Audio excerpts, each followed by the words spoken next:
it was just so healing to be around people who are in the same boat as me because they understand.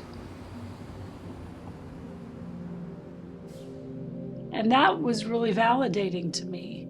It felt like, oh, I'm in my tribe of people, and these are the people who understand me and know me.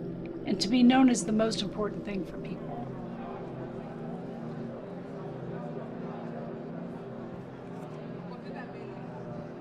Sometimes you lose the ability to do something, and sometimes it's small. Sometimes it's realizing, like, oh, the milk on the top shelf of the fridge, I can't easily get that down anymore. Like, I'm noticing it's harder. It's letting yourself grieve that you have to go through as opposed to go around.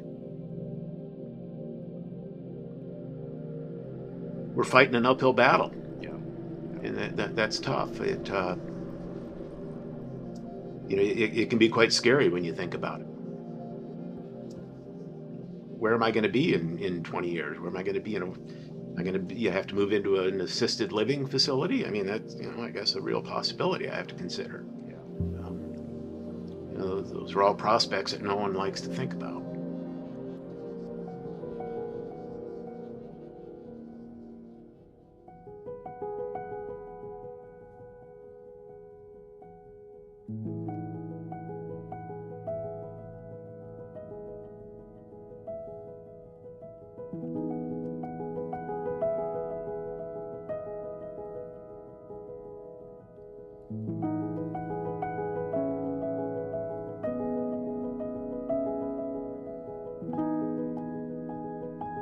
I was diagnosed at 18, kind of by accident.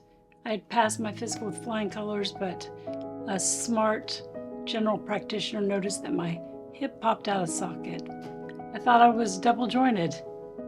Wrong, it was not. I think a lot of us have heard Yeah. the double jointed comment, Yeah.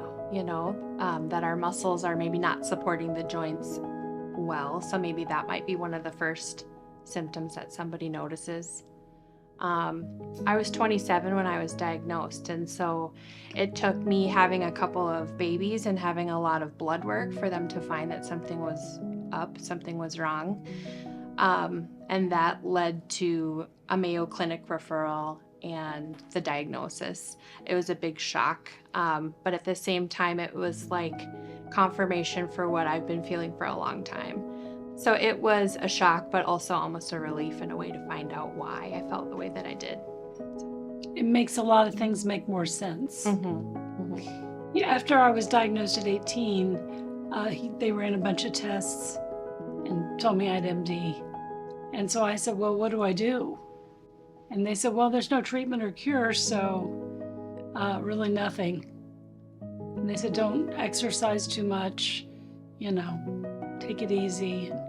So for 35 years, my appointment was going in asking the same questions and hearing I don't know. Everybody in my family knew that I have trouble going upstairs, right? I'm slow. I don't do things fast. If they want furniture moved, I'm the last one they call, right?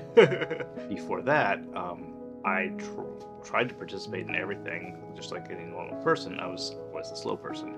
In 2007, my brothers-in-law asked my wife, or told my wife, like, hey, there's something, he's getting worse. Rich is getting worse. Please have him checked out. And so after that, I went and got it checked out. That's how it kind of started. It was the CK levels were high, and that was a concern. But it was really the heart that got me kind of moving towards like a real diagnosis.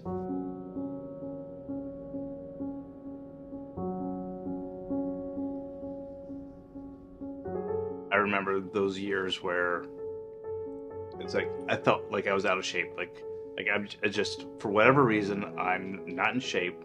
So I go and try to exercise, right? And I know now that I probably destroyed more muscle those years in my body than most people.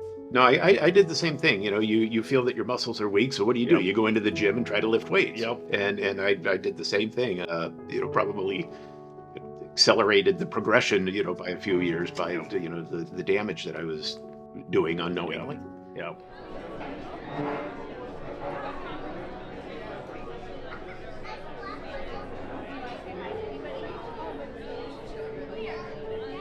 We were on a vacation recently, and I have 2 daughters. They're 12 and 15.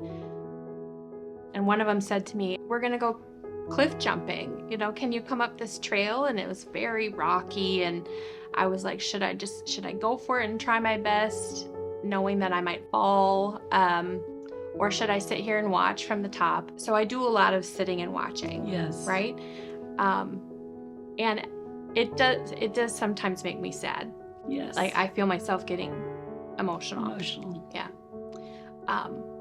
And those moments do bring me joy, but I wish I could jump off with them too. You want to be with your family doing what I do. you're doing. I do.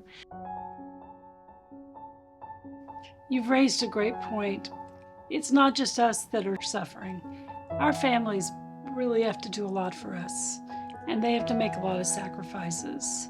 And I think that's the part that gets me the most, because my husband's been so great, and I know it holds him back in many ways, and we're happy and we're having fun. But, I'm sure there's trips he'd like to take that would completely not be possible, and things he'd like to do where he'd like me to join him, and I can't do that. I am the only sibling out of 3 that has LGMD2i. I'm the first one in my family ever in the history to have a diagnosis, a physical diagnosis. And I'm the oldest sibling, so it was also kind of like be an older sister and keep the brave face, but at the same time, like, I have this going on and I'm the only one and I can't pretend I don't.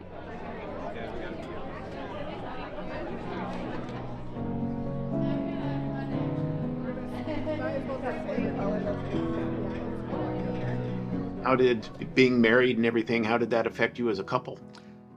Well, my wife Angie, she worries all the time. Anytime that I stub my toe or slip a little bit and make a sound like ugh, she's jumping up and just scared. I feel bad for her because she's scared all the time. My wife and I have 2 boys. George, my oldest, he'll turn 10 in 2 days. My youngest, Elliot, will be 8 about 2 weeks after that. They have basically only known me with my scooter, with muscular dystrophy. It's tough on them, I know, because I can't get up and I can't go coach soccer with them. I can't run around with them. They have to deal with this. They're resilient. They don't, let it bother them too much, but I know it does, especially when they see other kids, dads doing stuff that I can't do, right? It can be lonely because of that too, because obviously, your parents, they want to support you and they're always trying to help you out in whatever way you can, but still, as much as they want to help you, they never fully understand what you're going through, and it's obvious that they don't, because they can't. How could they? Yeah. And I'm happy that they don't, but it can just be a bit lonely sometimes, that you just wish there was someone in your environment that could understand you without really needing to explain it so much, which is also why I think that the conference that we have every year is just so important, because seeing you guys, it's also, I can say 2 sentences, but within those 2 sentences, I've already told this whole story that you guys can just understand, and that's something that I feel like you just can't really have at home in the same way.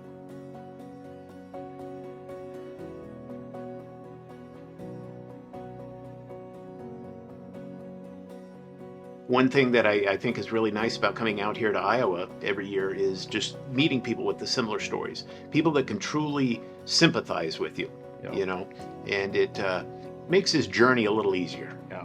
So what have you learned from others who come to that you meet here at the Wellstone conference? Certainly, just learning, how people, other people, approach these same obstacles. The fear of falling, having devices with you at all times. Being prepared, thinking through things, and just knowing that you're not alone. You know, I think that's really the big thing. I'm not alone in this.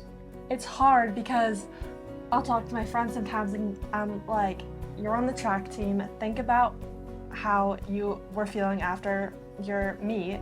That's me every day. That's me like walking into my next class. Yeah, it's difficult for people to understand sometimes. And again, that's why it's so nice to like be around people that do. On your next inhale, gather up your color. Exhale. Allow your body to melt into your chair. Now notice your entire body resting here. You know, right now the main thing we have is each other. And on our Facebook group, we crowdsource all of our problems, and someone there's figured it out. And everybody's like, here's what I tried, here's what I tried. That to me is the most valuable thing out there. And there's something about that that's so powerful. You know, thinking about my future is scary. You know, I face this journey on my own. I live alone. You know, it's very reassuring to know that there are things on the horizon that can change the course of this. I always kind of had the mindset of, you know, I can handle where I'm at today. By the time this gets super annoying, they'll come up with something. And so they must be really close because this has gotten really annoying.